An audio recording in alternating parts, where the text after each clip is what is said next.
جماعت گئی بہاڑی میں اور مسجد تھی غیر مقلدین کی۔ جب مسجد میں جماعت کی تو امام صاحب نے فرمایا کہ تم آئے ہو نمازیں سکھانے کے لیے، تمہاری اپنی نماز سنت کے مطابق نہیں ہے، پہلے اپنی نماز سنت کے مطابق پڑھو، اس کے بعد تم نے آگے نمازیں سکھانی ہیں۔ اب چپ ہو گئے۔ امام صاحب یہ بات فجر کو فرما کے چلے گئے۔ اب فجر اور ظہر میں کافی وقت تھا۔ امیر صاحب نے جماعت کو جمع کیا اور مشورہ کیا، بھئی اب کیا کریں؟ تو مشورے میں طے ہوا کہ مقامی عالم سے رابطہ کریں۔ کس سے؟ عالم، مقامی عالم سے پوچھے۔ عالم سے پوچھا، حضرت مولانا منیر احمد دامت برکاتہ وہ سر بہاڑی ہوتے تھے، کہا جی ان کے پاس جاؤ۔ حضرت فرمانے لگے کیا مولانا صاحب نے خود یہ بات کی ہے کہ تم نماز سیکھو؟ کہا جی خود کی ہے۔ انہوں نے کہا پھر تو مسئلہ ہی حل ہو گیا۔ آپ ایسا کریں، ظہر کی نماز میں امام صاحب سے ملیں اور اگلی بات ان کو ساری سمجھا دی۔ اس ترتیب کے مطابق اب جماعت نے مشورہ کیا، ایک متکلم طے ہو گیا، جی امام صاحب سے بات کریں گے۔ امام صاحب ظہر کی نماز کے لیے تشریف لائے تو جماعت کے جو متکلم تھے انہوں نے کہا کہ جی ہم نے مشورہ کیا اور مشورے سے طے کر لیا ہے کہ ہم پہلے نماز سیکھیں گے اور اس کے بعد سکھائیں گے۔ امام صاحب بہت خوش ہوئے کہ سکھائیں۔ انہوں نے کہا جی کیسے؟ انہوں نے کہا جی آپ جب مناسب سمجھے نماز شروع کرا دیں، اور ہم نے طے کیا کہ ہم 3 دن نہیں پورا چلہ اسی مسجد میں گزاریں گے، نماز سیکھیں گے پھر کسی اور مسجد میں جائیں گے۔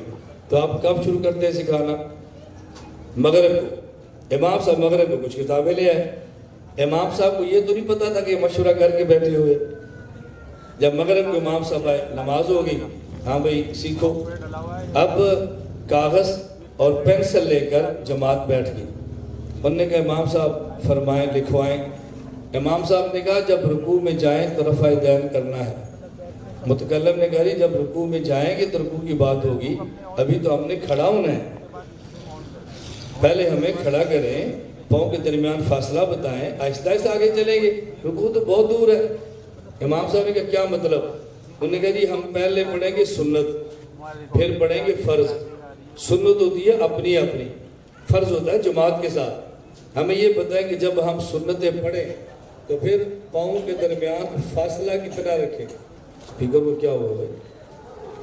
ہم جب نماز پڑھیں تو پاؤں کے درمیان فاصلہ کتنا رکھیں؟ توجہ رکھنا، فاصلہ کتنا رکھیں؟ ہمیں آپ حدیث لکھوا دیں کہ پاؤں کے درمیان فاصلہ اتنا رکھیں، اور اگر اتنا نہ رکھ سکیں تو نماز ہو جائے گی، حدیث لکھوا دیں، نہیں ہوگی تو لکھوا دیں، بس ہمیں 3 حدیثیں لکھوا دیں کہ پاؤں کے درمیان فاصلہ کتنا رکھنا ہے، اتنا رکھیں گے تو نماز ہوگی، نہیں رکھیں گے تو نماز نہیں ہوگی۔ ہم علماء نہیں ہیں، ہم جاہل لوگ ہیں، ہم زیادہ حدیثیں یاد نہیں کر سکتے، ہم یہ 3 احادیث کا تکرار بھی کریں گے، 3 احادیث کو یاد بھی کریں گے، اور ہم صبح فجر میں یہ 3 حدیثیں آپ کو سنائیں گے اور ہم اگلا سبق آپ سے لے لیں گے۔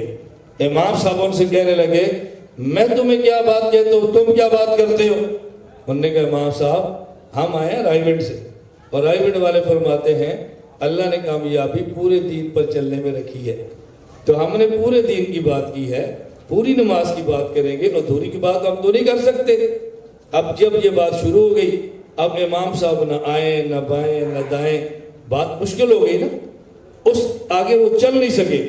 کیوں؟ اس لیے کہ بات شروع سے کی